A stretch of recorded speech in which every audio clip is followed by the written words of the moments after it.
ഞാൻ big boss അങ്ങനെ TV പോലും കാണാത്ത ഒരാളാണ്. ഈ ചില കട്ടിങ്സ് ക്ലിപ്പിങ്സ് ഒക്കെ കാണുന്നല്ല, ഞാൻ എന്താണ് ജസ്റ്റ് അറിയാം ഇങ്ങനെയൊക്കെയാണ് അവർ പറഞ്ഞതെന്ന് ചെന്ന് കയറി കൊടുത്തു. അപ്പോൾ ആദ്യം ഇറങ്ങിയപ്പോഴും എനിക്ക് അത്ര ഐഡിയ ഇല്ല, പക്ഷെ രണ്ടാമത് ചെന്നപ്പോഴാണ് ഭയങ്കര ഇൻറ്റിമസി സീൻസ് ഒക്കെ ഉള്ള പോലെ ഒരു സാധനം. അപ്പോൾ അത് ചെയ്യണ എനിക്ക് ഭയങ്കര ചമ്മലായി. അവള് ഭയങ്കര ബോൾഡായിട്ട് നിന്നു, ഞാൻ ഭയങ്കര ചമ്മി നിന്നു. അപ്പോൾ അത് കണ്ടപ്പോൾ എല്ലാവരും ചിരിച്ചു. അതാണ് ഇപ്പോൾ KGF 2 റോൾ ഉണ്ടായിരുന്നു, ഞാൻ എടുത്തില്ല. I told them I don't want to do it. മുഖത്ത് നോക്കി പറഞ്ഞു. Because hello hi, welcome to Ginger Media English Cafe. ചോദിച്ചു പോകാം. അപ്പോൾ ഇന്ന് നമ്മൾ ചോദിച്ചു പോകുന്നത് ഒരു ഡിഫറെൻറ്റ് മൂവി എന്ന് തീർച്ചയായിട്ടും പറയാം. 29th അത് റിലീസാകാൻ പോവുകയാണ്. അപ്പോൾ അബൌട്ട് ദിസ് മൂവി പറയുകയാണെന്നുണ്ടെങ്കിൽ നമ്മൾ പതിവ് മൂവി പോലെ അല്ല, ഇറ്റ് ഈസ് കംപ്ലീറ്റ്ലി ഒരു ഡിഫറെൻറ്റ് മൂവിയാണ്. എന്താണ് അതിൻ്റെ ഡിഫറൻസ് എന്നൊക്കെ തീർച്ചയായിട്ടും പറയാം. അപ്പോൾ അതിലെ തന്നെ ദ മോസ്റ്റ് ഇമ്പോർട്ടൻറ്റ് ക്യാരക്ടേഴ്സ് ഉള്ള 4 പേര് ഇപ്പോൾ നമ്മുടെ കൂട്ടത്തിലുണ്ട്. സ്റ്റാർട്ടിങ് ഫ്രം ഹിയർ മിസ്റ്റർ ഭഗത്തൂട്ട, എന്തുണ്ട് വിശേഷം? വിനോദേട്ടാ, സുഖം. വൈഗ, ഹലോ. എന്താണ് വിശേഷങ്ങൾ, പറയൂ.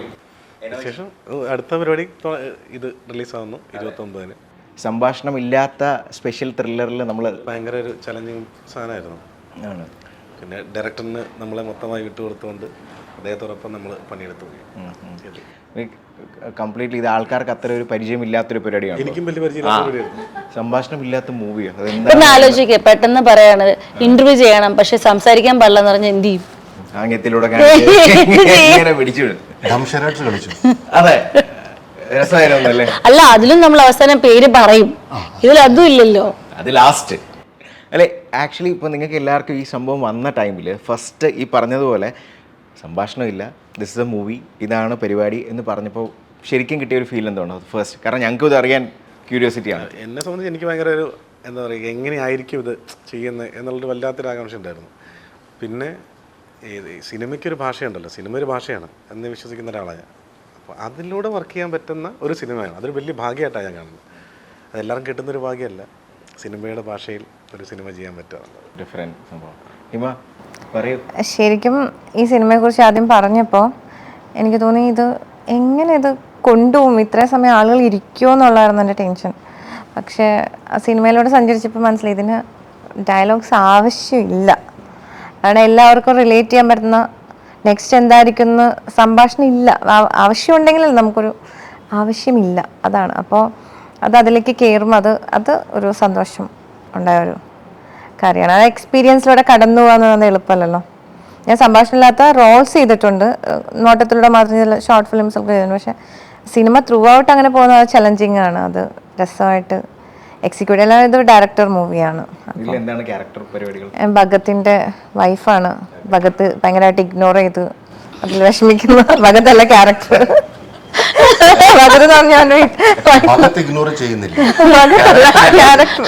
അത് ഫുൾ നോട്ടിഫിക്കേഷൻ ഉണ്ടെന്ന്. അതെ, അതാണ്.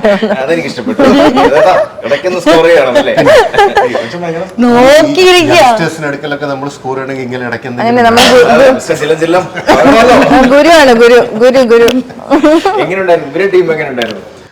ഇൻട്രസ്റ്റിംഗ് ആയിരുന്നു. കാര്യം ഞാനിപ്പോൾ ഒരു 10-14 പടം ചെയ്തിട്ടുള്ളൂ ഫ്രം 2013 ഓൺവേർഡ്സ്. വർഷത്തിൽ 1-2 പടമൊക്കെ വല്ലപ്പോഴും, അതും ആരെങ്കിലും നമ്മുടെ ഫീച്ചേഴ്സ് കണ്ടിട്ട് വിളിക്കുന്ന അത്രയേ ഉള്ളൂ. But what was interesting about this film was, നമ്മൾ സാധാരണ every director, every actor does the same thing every time. When you do it differently it makes you different, and the director and the team. So അതൊരു ഫീലായിരുന്നു, because you are doing something extremely which is not the stereotype but a non stereotype. അതിനെ കുറച്ച് എനിക്ക് ഒരു like to do things differently, അതിൻ്റെ ഒരു സംഭവം ഉണ്ടായിരുന്നു. Out of the box thing അതെപ്പോഴും ഉണ്ട്. കോർപ്പറേറ്റ് വേൾഡിൽ നിന്ന് റിസൈൻ ചെയ്ത് വന്ന മനുഷ്യനാണ് പാഷൻ സിനിമയ്ക്കകത്ത് അഭിനയിക്കാൻ. So you always think out of the box. ആ ഒരു ചാലഞ്ചായിരുന്നു. It was nice, it was a good experience. Hima actually എനിക്ക് തോന്നുന്നു ഇപ്പം ഒരു തിയേറ്റർ ബാക്ക്ഗ്രൗണ്ട് ആക്ച്വലി ഉണ്ടായിരുന്നല്ലോ. തിയേറ്റർ ബാക്ക്ഗ്രൗണ്ട് ആണ് സ്റ്റാർട്ടിങ്. അപ്പം എനിക്ക് തോന്നുന്നു ആ ടൈമിലും ഒരു ഡിറക്ഷൻ പരിപാടി മൈൻഡിൽ. ഞാൻ ഡിറക്ഷനാണ് പഠിച്ചത്, അതുകൊണ്ടാണ് ശരിക്കും അഭിനയത്തിലൊരു തുടങ്ങിയ സമയത്ത് അങ്ങനെ ഫോക്കസ്ഡ് ആയിട്ടല്ല ഞാൻ വന്നത്. ഞാൻ സൈഡ് വഴി പഠിക്കുന്നതിൻ്റെ ഇടയിൽ ഒരു വരുമാനം എന്ന നിലയിലാണ് ചെയ്തു തുടങ്ങിയത്. പിന്നെ അപൂർവരാഗമൊക്കെ വന്നപ്പോഴാണ് സീരിയസ് ആയി എന്നൊക്കെ തോന്നിയത്. പക്ഷെ എന്നാലും പിന്നെ തിയേറ്ററും കാര്യങ്ങളൊക്കെ നടന്നപ്പോൾ ആ വഴി അങ്ങ് പോയി. അല്ലെങ്കിൽ ഒരു ഫോക്കസ്ഡ് ആയിട്ടൊരു സിനിമ അങ്ങനെ ഞാൻ ചിന്തിച്ചിട്ടില്ല. ഇപ്പം ചിന്തിക്കുന്നുണ്ട്, അന്ന് ഞാൻ ചിന്തിച്ചിട്ടില്ല. അപ്പോൾ ആ ഒരു റൂട്ട്, ഒരു തിയേറ്റർ പാരലൽ മൂവി തിയേറ്റർ ആ റൂട്ടിൽ തന്നെ പോയി. ഒരു കൊമേഴ്സ്യൽ മൂവിയുടെ ഭാഗം അധികമായില്ല. ആയത് കഴിഞ്ഞിട്ട് ഞാനൊരു ഗ്യാപ്പ് വന്നു. അവിടെ ഇപ്പോൾ തിരിച്ച് തന്നെ കൊമേഴ്സ്യൽ ഇൻഡസ്ട്രി വിളിക്കുന്നു. Okay, happy to come back. ഒരു വർഷത്തിൽ ഒരു 3-4 പടങ്ങളുണ്ടെങ്കിൽ പിന്നെ ഓക്കെ, അത്ര പോരാ, ഇനിയും വേണം. വൈക അതുപോലെ തന്നെ മലയാളം മൂവിയും ചെയ്യുന്നുണ്ട്. ഈവൻ തമിഴ് ഇൻഡസ്ട്രീസ് ഡിഫറെൻ്റ് ആയിരിക്കാം. അപ്പം ഇവിടെ നമ്മുടെ കോട്ടയത്തുള്ള ഒരു വ്യക്തി എന്നുള്ള സംബന്ധിച്ച് നോക്കുമ്പോൾ ഒരു one huge difference well working with like ഒരു മലയാളം തമിഴ് ഇൻഡസ്ട്രി ഡിഫറൻസ് എന്ന് പറയുമ്പോൾ എന്തായിരിക്കാം? എനിക്ക് സത്യം പറഞ്ഞാൽ അങ്ങനെ വലിയ ഫീൽ ചെയ്തിട്ടില്ല. ഇല്ല, ആൾക്കാരുടെ ചോദിച്ചാൽ ഞാൻ 1-2 ഇന്റർവ്യൂവിൽ പറഞ്ഞത് ഓൾറെഡി. എനിക്കൊന്ന് അവർക്ക് കുറച്ചും കൂടി റെസ്പെക്ട്ഫുള്ളാണ്. അതാണ് സത്യമായിട്ട്, അല്ല ഇപ്പോൾ ചോദിച്ചുകൊണ്ട് പറയാണ്. അതൊരു വ്യത്യാസം എനിക്ക് തോന്നിയിട്ടുള്ളൂ. അവർ നമ്മളെ അമ്മയെന്നോ അല്ലെങ്കിൽ ഒരു ബഹുമാനത്തോടെയാണ് എപ്പോഴും കാണുന്നതും സംസാരിക്കുന്നതും. നമ്മുടെ ബഹുമാനമില്ല എന്നല്ല പറയുന്നത്, ലാംഗ്വേജ് ഡിഫറൻസ് വ്യത്യാസം തോന്നിയിട്ടുണ്ട്. ട്രീറ്റ് ചെയ്യുന്ന രീതിയല്ല, സംസാരിക്കുന്ന രീതി വ്യത്യാസം. അതിപ്പോൾ നമുക്ക് കോയമ്പത്തൂരെല്ലാം പറയാം, എല്ലാവർക്കും റെസ്പെക്ട് കൊടുക്കുന്നത്, കുഞ്ഞു പിള്ളേർക്ക് വരെ അങ്ങനെയാണ് അവരുടെ സ്ലാങ്. സോ ചിലപ്പോൾ സ്ലാങ്ങിൻ്റെ ആവാം, എനിക്ക് അങ്ങനെ തോന്നിയിട്ടുണ്ട്. പിന്നെ കുറച്ചുകൂടി എക്സ്പ്രസീവാണ് തമിഴ്. നമ്മൾ ഭയങ്കര നാച്ചുറൽ ആയിട്ടുള്ള ആക്ടിങ് അല്ലേ. നമ്മൾ ചിലത് പറയും പിരികം വേണ്ട, താത്ത് എന്ന് പറയും. പക്ഷെ അവിടെ അത് കുറച്ചും കൂടി എക്സ്പ്രസീവായിട്ടാണ് എനിക്ക് തോന്നിയിരിക്കുന്നത്. ഓവർ ആക്ടിങ് ഒന്നും പറയാൻ പറ്റില്ല, അത് സീരിയൽ സൈഡ്. പക്ഷെ അല്ലാണ്ട് ഒന്ന് ഒച്ചയിടണമെങ്കിൽ ശരിക്കും ഒച്ചയിടണം, അല്ല സൈലൻ്റായിട്ട് ഒച്ചയിട്ടാൻ പറ്റില്ല, അവർ സമ്മതിക്കില്ല. അത്ര ചെറിയ വ്യത്യാസങ്ങളുള്ളൂ. പിന്നെ എല്ലാ സിനിമയിലും കോമഡി വർക്കൗട്ട്. കോമഡി അതൊരു സിനിമ അവർക്ക് ആലോചിക്കാൻ പറ്റില്ല, എനിക്ക് തോന്നുന്നില്ല. ഈ ഏതെങ്കിലും സിനിമയിൽ കണ്ടിട്ടുണ്ടോ കോമഡി ഉണ്ടാവും എല്ലാത്തിനകത്തും?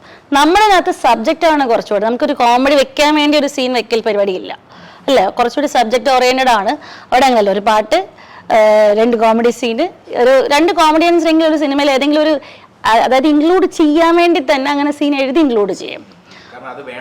അത് ആൾക്കാർക്ക് ഉറപ്പായിട്ടും വേണം എന്നുള്ളൊരു മാറ്ററാണ്. ഭഗത്, ആക്ച്വലി ഞാൻ പറയട്ടെ, ഇപ്പോൾ മൂവികൾ ഇപ്പോൾ നമ്മൾ അടുത്തടുത്ത് ഇൻ്റർവ്യൂസിൽ ഇരിക്കുന്നത് actually it's A positive thing, ഒരു പോസിറ്റീവ് പരിപാടിയാണ്. കാരണം മൂവികളുണ്ട് എന്നുള്ള പരിപാടിയാണ്. പക്ഷേ എങ്കിലും ഇപ്പം ഞാൻ ചോദിക്കുന്നത് നേരത്തെ അതെ, എങ്കിലും അത് ഔട്ട് വരുമ്പോൾ അതിൻ്റെ ഒരു ഇതുണ്ടല്ലോ. അപ്പം വരുന്ന അല്ലെ സ്ക്രിപ്റ്റ് വരുമ്പോൾ അതിനൊരു ഓൺ ഷോട്ട് സെലക്റ്റീവ് എന്ന് പറയാൻ പറ്റുമോ ഭാഗത്ത് എടുക്കുന്നത്? ഇപ്പം അത് പറയാൻ പറ്റില്ല. അതാണ് ചോദിച്ചത്. ഇപ്പം അങ്ങനെ പറയാൻ പറ്റുന്ന സിറ്റുവേഷൻ അല്ല. ആരുമല്ല, ഞങ്ങൾ ആരുമല്ല. ഫിനിക്സ് ഒക്കെ ആണ് കഴിഞ്ഞ അപ്പം നല്ല റിവ്യൂസ് അതിന് കിട്ടി. നമ്മളാണെങ്കിൽ അതിനെപ്പറ്റി കൂടുതൽ സംസാരിച്ചു അല്ലേ. അപ്പോൾ ചില ടൈമിൽ നോ പറയേണ്ടിടത്ത് അതിൻ്റെ എങ്ങനെ അതിൻ്റെ ഒരു ഇപ്പം കുറച്ച് പറഞ്ഞു തുടങ്ങിയിട്ടുണ്ട് എന്ന് വേണമെങ്കിൽ പറയാം. ചിലർക്ക് നോ പറയേണ്ടിടത്ത് നോ പറഞ്ഞു തുടങ്ങിയിട്ടുണ്ട്. പിന്നെ എന്താ പറയുക, നമ്മളൊരു കംഫർട്ട് സോൺ ഉണ്ട് കുറച്ച് ആളുകൾ. അപ്പോൾ അവരുടെ കൂടെ ഇരുന്നൊരു പണി എടുത്തുകൊണ്ടിരിക്കുക. അത് കഴിഞ്ഞതിന് ശേഷം ഇനി മതി ബാക്കിയുള്ള മീറ്റിംഗ്. ഓക്കെ. പക്ഷേ I also C A possibility. ചിലപ്പം ഇവൻ ഇതിനകത്ത് ഈ പടത്തിനകത്ത് ചെയ്തിരിക്കുന്ന ഒരു സാധനം വേറെ ഒരിക്കലും ചെയ്തിട്ടില്ല. ഞാൻ ചെയ്തിട്ടില്ല. And it is very different. ഇത് ചിലപ്പം it might be the other side of the coin. It might just lift up in A very different space ഉണ്ട്. ബാക്കിയുള്ള പടത്തിലൊക്കെ ഡയലോഗ് പറഞ്ഞാണ് എക്സ്പ്രഷൻ ചെയ്യുന്നത്. ഇത് ഡയലോഗ് പോലും പറയാതെ ചെയ്യുന്നതാണ്. Whether it is him or whether it is her or whether it is she or even me, anybody. So ഒരു different അല്ല ഹോൾ കോൺസെപ്റ്റ്. പക്ഷെ നമ്മുടെ ഡയറക്ടറിന് നമ്മൾ കാലം തട്ടിയപ്പോലെ നമ്മൾ അറിയാം, അയ്യോ എന്ന് വിളിക്കില്ലേ, അതുപോലും പറ്റില്ല. അപ്പോൾ ഇതിനകത്ത് ആക്ച്വലി ഫോക്കസിൽ വരുന്നത് BGM ആണ്. അത് വളരെ important. How strong the BGM is. അത് നമ്മളെ ഇങ്ങനെ സീറ്റിൽ നിന്ന് ഇറങ്ങിപ്പോയി ഒരു ഗ്ലാസ് വെള്ളം കുടിച്ചിട്ട് ബാക്കി കാണാം, ആ കോൺസെപ്റ്റിലോട്ട് വർക്കൗട്ട് ചെയ്യുന്നില്ല. You can leave the seat because you want to know next എന്താണ്, ഇപ്പം എന്ത് സംഭവിക്കും. അതുപോലെയാണ് അവൻ അഭിനയിച്ച് വെച്ചിരിക്കുന്നത്. അതുപോലെ ഇത് സൈലൻസ് ആയിട്ട് കഥ പറയട്ടെ. അറിയരുത്. നമ്മൾ ഓരോ ആൾക്കാരുടെ പേര് വിളിക്കുമ്പോൾ ഇപ്പോൾ വൈഗയുടെ പേര് പറയുമ്പോൾ ആക്ച്വലി വേറൊരു ആക്ട്രസിന് ആ ഒരു original name, your original name ആ ഒരു ആക്ട്രസിന് ഉള്ളത് കൊണ്ട് മാത്രമാണോ അത് ചേഞ്ച് ചെയ്തത്, അതോ വേറെ എന്തെങ്കിലും? അല്ലല്ല, അതുകൊണ്ട് മാറിയതാണ്. എൻ്റെ പേര് ഹണി റോസ് എന്നായിരുന്നു, പുള്ളിക്കാരി ഹണി റോസ് എന്നായിരുന്നു. അപ്പൊ ഇത് ഫസ്റ്റ് വന്ന സമയത്ത് ഫസ്റ്റ് ഫിലിമിൽ ഹണി റോസ് തന്നെയാണ് ടൈറ്റില്. അപ്പൊ അത് കഴിഞ്ഞപ്പോൾ എനിക്ക് വേറെ ഫോൺ മാറി വരാൻ തുടങ്ങി. അതായത് പുള്ളിക്കാരിയാണെന്ന് വിചാരിച്ച് കണ്ടുള്ളവന്മാർ ഇപ്പൊ രണ്ടുപേരുടെയും പേര് എങ്ങനെയല്ലേ സേവ് ചെയ്തിരിക്കുന്നത്. അപ്പൊ അപ്പോഴാണ് ഓർഡിനറി ചെയ്യാൻ വന്നപ്പോൾ ഡയറക്ടർ സജസ്റ്റ് ചെയ്തതാണ് നമുക്ക് പേരൊന്ന് മാറ്റിയാലോ എന്ന്. അങ്ങനെയാണ് വൈഗ ആയത്. ആക്ച്വലി ഒരു തമിഴ് സ്ലാങ്ങും മലയാളം രണ്ടും ഒരുപോലെ വരുന്നുണ്ടല്ലോ. ഞാൻ ചെന്നൈയിൽ താമസിക്കുന്നത്, അപ്പൊ അതും എനിക്കൊന്നും ഇപ്പൊ എന്റെ മലയാളം പോയി തമിഴും പോയി രണ്ടിനും നടക്കാൻ തോന്നുന്നു. പക്ഷെ തമിഴ് നന്നായിട്ട് പഠിച്ചു. പ്രശ്നമുണ്ട്, സ്ലാങ്ങിന് പ്രശ്നമുണ്ട് എനിക്കറിയാം, പക്ഷെ അത് നമ്മൾ സ്ക്രീനിൽ വരുമ്പോൾ അറിയില്ല. അല്ലാണ്ട് നോർമലായിട്ട് സംസാരിക്കുമ്പോ ഇടയ്ക്കിടയ്ക്ക് തമിഴിന്റെ ഒരു കയറ്റമുണ്ട്, സംഭവം വരുന്നുണ്ട്. ഓക്കെ, ഇപ്പം ഞാൻ ഒരു ചെറിയ ഷോർട്ട് ക്വസ്റ്റ്യൻസ് ചോദിക്കും, അതിന് ആൻസർ പറയാം. ഓക്കെ, വെരി സിമ്പിൾ ആയിരിക്കും. ബസറുണ്ട്. അങ്ങനെയല്ല, സിമ്പിൾ ആയിരിക്കും എന്ന് പറഞ്ഞത്. എനിക്ക് മനസ്സിലായല്ലേ? സിമ്പിൾ ആയിട്ട് പറഞ്ഞപ്പോൾ എനിക്ക് ഡൗട്ട് ഉണ്ട്. ആലോചിക്കുന്നുണ്ട്. അല്ല, ഞാൻ ബസർ എന്ന് ആലോചിക്കും, ബിഗ് ബോസിലേക്ക് ഒന്ന് പോയി ഫുൾ ടൈം ബസർ ആയിരുന്നു. എത്രയും പെട്ടെന്ന് ഹിമ അതല്ല, ഹിമ ആലോചിച്ചത് ഞാൻ ആൻസർ പറയുമ്പോൾ പൈസ മേടിക്കാറുണ്ട്, തരുവോ ഇല്ലയോ എന്ന് പറയാം. ഓഹോ, ഇല്ല, അത്രയൊന്നും ചിന്തിച്ചില്ല. ഞാൻ അവിടെ വന്നു ഈ ബസർ ഓർമ്മകൾ ഇങ്ങനെ മാടി വിളിച്ചിങ്ങനെ ഒന്ന് താഴേക്ക് വിളിച്ചതാണ്. അല്ലെ, അത് പറഞ്ഞപ്പോ ചോദിക്കേണ്ട ഒരു കാര്യമുണ്ട്. ഇപ്പൊ എനിക്ക് ബിഗ് ബോസ് കഴിഞ്ഞപ്പോ എപ്പോഴും പറഞ്ഞിട്ടുണ്ട്, ആക്ച്വലി ആ കുറച്ച് ടൈമെങ്കിലും ഞാൻ ഓർത്തിട്ടുണ്ട് അവിടെ പോകണ്ടായിരുന്നു എന്ന്. അപ്പം തുടക്കത്തിൽ അങ്ങനെ അല്ലായിരുന്നല്ലോ എനിക്ക്. അല്ല, ആദ്യം നമുക്ക് അറിയില്ല, നമ്മൾ ഫസ്റ്റ് ബിഗ് ബോസിലാ എന്നെ വിളിച്ചു ആരും എന്നെ പറഞ്ഞു വിട്ടു. അപ്പൊ ഹിമ എങ്ങനെയാണോ അങ്ങനെ മതി, അങ്ങനെയാണോ അവര് പറഞ്ഞത്. അപ്പൊ അപ്പൊ നമുക്ക്, ഞാൻ ബിഗ് ബോസ് അങ്ങനെ TV പോലും കാണാത്ത ഒരാളാണ്. ഈ ചില ക്ലിപ്പിങ്സ് ഒക്കെ കാണുന്നല്ല, ഞാൻ എന്താണ് ജസ്റ്റ് അറിയാം ഇങ്ങനെയൊക്കെയാണ് അവർ പറഞ്ഞതെന്ന് ചെന്ന് കയറി കൊടുത്തു. അപ്പൊ ആദ്യം ഇറങ്ങിയപ്പോഴും എനിക്ക് അത്ര ഐഡിയ ഇല്ല. പക്ഷെ രണ്ടാമത് ചെന്നപ്പോഴാണ് അതിൻ്റെ ഉള്ളിലെ ഗെയിം എന്താണെന്ന് മനസ്സിലായത്. കാരണം ഞാൻ 21 ഡേയ്സിൽ ഇറങ്ങി. ആ സമയത്ത് എനിക്ക് അപ്പോഴും നമുക്ക് ഗെയിം മനസ്സിലായി, ഫോം ചെയ്ത് വരുന്നുള്ളൂ റിയൽ ഗെയിം. പിന്നെ കയറിയപ്പോഴാണ് സംഭവം മനസ്സിലായത്. അതുവരെ ഒന്നും മനസ്സിലായില്ലായിരുന്നു. പക്ഷെ അത് നല്ല എക്സ്പീരിയൻസ്. ആദ്യത്തെ കുറച്ച് സമയം എനിക്ക് തോന്നി എനിക്ക് പറ്റൂല, ഞാൻ കുറച്ച് സ്ട്രെയിറ്റ് ആയിട്ടുള്ള പേഴ്സൺ ആയിരുന്നു. കുറച്ച് നാൾ ഇറങ്ങിയിട്ട് എനിക്ക് തോന്നിയിട്ടുണ്ട് എനിക്കത് ഒട്ടും പറ്റാത്ത കാര്യമായിരുന്നു. പക്ഷേ ആഫ്റ്റർ ടൈം എനിക്ക് മനസ്സിലായതെന്ന് വെച്ചാൽ ഞാൻ അതിനോട് ഫൈറ്റ് ചെയ്തിട്ടുണ്ട്, ആ ഒരു പ്രോസസ്സിനോട്, not with people. Bigg Boss തന്നെ പ്രോസസ്സ് എന്നെ എഫക്ട് ചെയ്യാതിരിക്കാൻ ഞാൻ ഫൈറ്റ് ചെയ്ത് അതിൽ എന്നെ വിട്ടുകൊടുക്കാതിരുന്നിട്ടുണ്ട്. So now it's very positive for me. കാരണം ഒരുപാട് കാര്യങ്ങൾ എനിക്ക് ഭയങ്കര പോസിറ്റിവിറ്റി ഉണ്ടാക്കി. എന്നെ കുറേ പേര് അറിയുന്നതും പിന്നെ എൻ്റെ ക്യാരക്ടറിനെ പോലും പലരും ആക്സെപ്റ്റ് ചെയ്ത് അതിന് ഇഷ്ടപ്പെടുന്ന ഒരുപാട് പേരുണ്ട്. സോ ഇറ്റ്സ് എന്നെ വേറെ തരത്തിൽ അത് ഹെൽപ്പ് ചെയ്തിട്ടുണ്ട്. പക്ഷെ ആദ്യത്തെ അതെ അതെ. അപ്പം അത് ഈവൻ ഞാൻ കുറച്ച് ഒരു വേറിട്ട ഒരു ടൈപ്പിലാണ്. കുറേ പേർക്ക് ഇഷ്ടമില്ലാത്തതാണെങ്കിൽ പോലും ബിഗ് ബോസ് ഓഫ് കോഴ്സ് ഒരാൾ ഇഷ്ടപ്പെട്ട അയാളെ തന്നെ ഇഷ്ടപ്പെടാത്ത ഒരുപാട് പേരുണ്ട്. അപ്പോൾ എന്നാലും എൻ്റെ ഒരു ക്യാരക്ടറിനെ ഒരുപാട് പേർക്ക് ഇഷ്ടപ്പെട്ട ഒരു സ്ഥലം കൂടിയാണ്. പിന്നെ കോമൺ ചില ആൾക്കാർക്കല്ല പറയണം, പക്ഷെ മോസ്റ്റ്ലി പിന്നെ ഓരോ ഇയർ കഴിയുന്തോറും കൂടുതൽ നമ്മൾ മനസ്സിലാക്കുന്നതാണ്. ആ സീസൺ ഇപ്പോഴും പോകുന്നുണ്ട്, ഈ പറഞ്ഞ പോലെ ആൾക്കാർ കാണുന്നുണ്ട്, എല്ലാവർക്കും ഇഷ്ടമാണ്. സോ പെട്ടെന്നൊരു കോള് വൈകിട്ട് വരുവാണെന്നുണ്ടെങ്കിലോ ബിഗ് ബോസിൽ വിളിച്ചിട്ടുണ്ട്, ഞാൻ പോവാത്താ എന്റെ കാണിക്കാൻ ആഗ്രഹമില്ല. ഈ സെറ്റിൽ എങ്ങനെ ഉണ്ടായിരുന്നു വൈകിട്ട് വിളിച്ചൊരു സ്വഭാവം നിങ്ങൾക്ക് തീർച്ചയായിട്ടും പറയാൻ പറ്റുമോ? സീരിയസ് ആയതുകൊണ്ട് ഞാൻ കുറച്ച് ഓപ്പൺ നമ്മളെ സെറ്റുകൾ ഡിഫറെന്റ് ആയിരുന്നു. നമ്മൾ പിന്നെ ആകെ ഉള്ളത് നമ്മൾ ഭക്ഷണം കഴിക്കാൻ വേണ്ടി മാത്രമായിരുന്നു ഒരുമിച്ച് കൂടിയിരുന്നത്. ഒരു ഭയങ്കര നമ്മൾ എല്ലാവരും കൂടി 3 പേരും റൂമിൽ കയറിയിട്ട് നമ്മൾ എന്തെങ്കിലും ഫുഡ് ഓർഡർ ചെയ്യും. അവനാണ് ഓർഡറിൻ്റെ ആള്, മധുരം കഴിക്കുന്ന ആളായിരുന്നു ഭയങ്കരമായിട്ട്. പണ്ട് അന്ന് വന്നപ്പോ ഫുൾ ഫുഡാണ്. ഞാൻ പേസ്ട്രീസ്, ഈ പിന്നെ ക്രീം ബണ്ണൊക്കെ ഞാൻ കഴിച്ചു പഠിച്ചവന്റെ അടുത്തുനിന്നാ. പിന്നെ ഞാൻ ഫാനായി ക്രീം ബണ്ണിന്.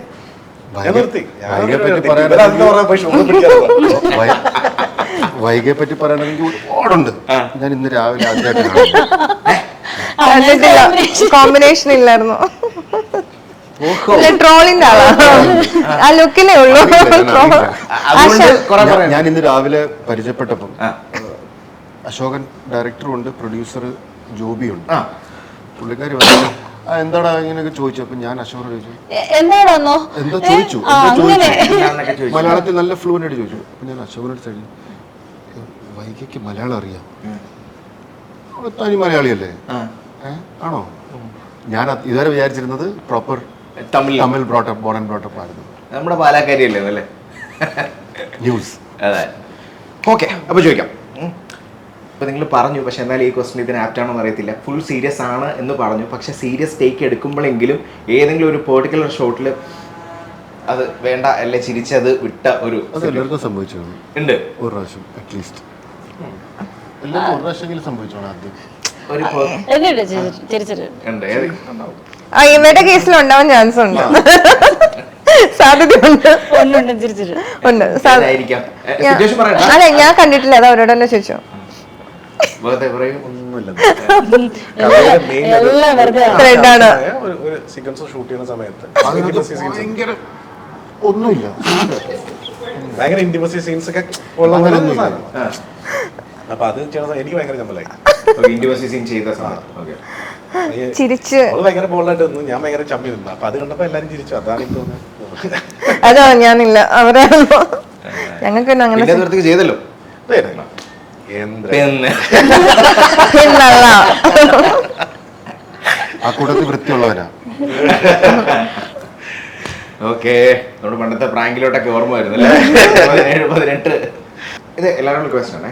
ലൈഫിൽ അത് വേണ്ട, ഒന്നുകിൽ അത് ആ മൂവി ചെയ്യണ്ടെന്നായിരിക്കാം, അല്ലെങ്കിൽ ആ ഒരു കാര്യം ചെയ്യണ്ട എന്ന് കരുതി ചെയ്തില്ല. പക്ഷെ ഇപ്പോൾ അത് ഓർക്കുമ്പം ഐ കുഡ് ഹാവ് ഡൺ, ചെയ്തിരുന്നെങ്കിൽ ഒരു പക്ഷേ നല്ലതായിരുന്നു. ഒരു സ്മോൾ റിഗ്രറ്റ് എന്നേ ഒരിക്കലും പറയുന്നില്ല, എല്ലാം ലൈഫ്. എന്നാലും അങ്ങനെ തോന്നിയൊരു ഇൻസിഡന്റ് മൂവി ആയിരിക്കാം. അങ്ങനെയല്ല, ചെയ്തത് വേണ്ടായിരുന്നു തോന്നിയിട്ടുണ്ട്. ഓക്കെ, അത് ഒരു ചേഞ്ചിന് കുറെ മൂവികളിൽ ഒന്നായിരിക്കാം ചിലപ്പോൾ അത്. അതെ അല്ലേ? അതെ. പറയൂല പേര് പറയൂല. അത് വേണ്ട, എന്തായാലും ചെയ്യാമായിരുന്നു എന്ന് തോന്നിയത് ചെയ്യാതിരുന്നു. അതിപ്പോ നല്ല മൂവിയൊക്കെ കാണുമ്പോ എനിക്ക് ചെയ്യാമായിരുന്നു തോന്നിയിട്ടുണ്ട്. ഓപ്ഷൻ വന്നു, നമ്മളെ തേടി വന്നിട്ട് വി അവോയ്ഡഡ് എന്ന് തോന്നി എന്തെങ്കിലും? പണ്ടൊക്കെയോ എനിക്കൊരു ഫിലിം ഉണ്ട്, ദിലീപ് ഭട്ടും മമതയും കൂടെ ചെയ്ത സിനിമ ഭയങ്കര ഹിറ്റായ ഒരു പടല്ലേ, മൈ ബോസ്. അതായത് മമതയുടെ ഫ്രണ്ട് ആയിട്ടൊരു ക്യാരക്ടർ, ആക്ച്വലി ത്രൂ ഔട്ടുള്ള ക്യാരക്ടർ. അമ്മ ഹോസ്പിറ്റലായിരുന്ന സമയത്ത് അന്ന് ചെയ്യാതെ ആ സിനിമ കണ്ടു കഴിഞ്ഞപ്പോൾ എനിക്ക് ഭയങ്കര, ഇപ്പോഴും മൈ ബോസ് എന്ന ക്യാരക്ടറിന്റെ ലാസ്റ്റ് സിനിമ നല്ല സിനിമയല്ലേ, എനിക്ക് ഭയങ്കര ഇഷ്ടമുള്ള സിനിമയായിരുന്നു. കണ്ണമ്മ ദൈവം ഇത് വിട്ടല്ലോ, മോശമായി പോയല്ലോ. എനിക്ക് അങ്ങനെയല്ല, ഒരു സിനിമ ചെയ്തിട്ട് അത് മുടങ്ങിപ്പോയിട്ട് ആ സിനിമ വന്നിരുന്നെങ്കിൽ എന്ന് ആഗ്രഹിച്ചൊരു മൂവിയുണ്ട്. അതായത് ഒരു പാരാനോർമൽ ആക്ടിവിറ്റീസിൻ്റെ ഒരു അത് ഇൻസ്പയർ ചെയ്തിട്ട് എടുത്തൊരു സിനിമ ഷൂട്ട് ചെയ്തിരുന്നു പത്തനംതിട്ടയിൽ. അത് നല്ലൊരു വർക്കായിരുന്നു, പക്ഷെ അത് ഇടയ്ക്ക് വെച്ച് മുടങ്ങിപ്പോയി. അപ്പം അത് പിന്നെ ഷൂട്ട് ചെയ്തിരുന്നെങ്കിൽ അത് നല്ല രസമായിട്ട് വന്നിരുന്ന ഒരു വർക്കായിരുന്നു. അപ്പം അത് അങ്ങനെ തോന്നിയിട്ടുണ്ട്. അങ്ങനെ വേണ്ടാന്ന് തോന്നി, പക്ഷേ ഇപ്പം ഓർക്കുമ്പോൾ ചെയ്യാമായിരുന്നു. മൂവി മാത്രമല്ല, എന്തുവാ ഞാൻ ചെയ്ത സിനിമ എല്ലാം എനിക്ക് ഇഷ്ടമാണ്. ഞാൻ നേരത്തെ പറഞ്ഞിട്ടില്ല, എല്ലാ എൻ്റെ ക്യാരക്ടേഴ്സും എനിക്ക് ഭയങ്കര ഇഷ്ടമാണ്. അതുകൊണ്ട് അങ്ങനെ വേണ്ടാന്ന് തോന്നിയിട്ടൊന്നുമില്ല. വിനോദത്തിന് ഏതെങ്കിലും വന്നിട്ട്? എനിക്ക് ഇൻഡസ്ട്രിയിൽ വന്നതിന് ശേഷം 2 റിഗ്രറ്റ്സ് ഉണ്ട്. ഒന്ന്, ഇൻഡസ്ട്രിയിൽ ഡിപ്ലോമാറ്റിക് ആകാൻ പഠിച്ചില്ല. അതെനിക്കൊരു റിഗ്രറ്റ് ഉള്ള കാര്യം. ഞാൻ ഭയങ്കര പ്രിൻസിപ്പിൾഡാണ്, സ്ട്രെയിറ്റ് ഫോർവേഡ് മുഖത്തോക്കി പറയുന്നതാണ്. ഡിപ്ലോമാറ്റിക് നോ അറിയില്ല. ആ ഒരു ഷുഗറി അത് പറ്റില്ല. I am very straight forward. അതുകൊണ്ട് എനിക്കൊരു റിഗ്രറ്റ് ഉണ്ട്. KGF 2 റോൾ ഉണ്ടായിരുന്നു, ഞാൻ എടുത്തില്ല. I told them I don't want to do it. മുഖത്ത് നോക്കി പറഞ്ഞു. ബിക്കോസ് ബാംഗ്ലൂരിൽ മീറ്റിംഗ് നടന്നു. They wanted me to play a good role. Sanjay Dutt right hand ഒരു ക്യാരക്ടർ, ഒരു 4-5 പേജ് ഡയലോഗ്സ് ഒക്കെ ഉണ്ടായിരുന്നു. So I said okay and they like my presence, look, everything perfect. ഒരു 16-18 ഡേയ്സ് കഴിഞ്ഞ് കോൾ വരുന്നത് ആ ക്യാരക്ടർ സ്ക്രാപ്പായി, വേറൊരു ക്യാരക്ടറാണ്, but we want to do it. അപ്പം നമ്മൾ പറയത്തില്ല, ഈ ചുമ്മാ തലയിൽ ഒരു സാധനം കയറുമല്ലോ, why should I do it. അത് ഞാൻ ഗ്രേറ്റ്ലി റിഗ്രറ്റ് ചെയ്തു. It was I should have probably done it. Okay, thank you so much. Thank you so much. നല്ലൊരു കിടിലൻ മൂവിയാകട്ടെ, ഒരു ഡിഫറെന്റ് യൂണീക്ക് ഒരു സംഭവമായി മാറട്ടെ. And all the best. Thank you.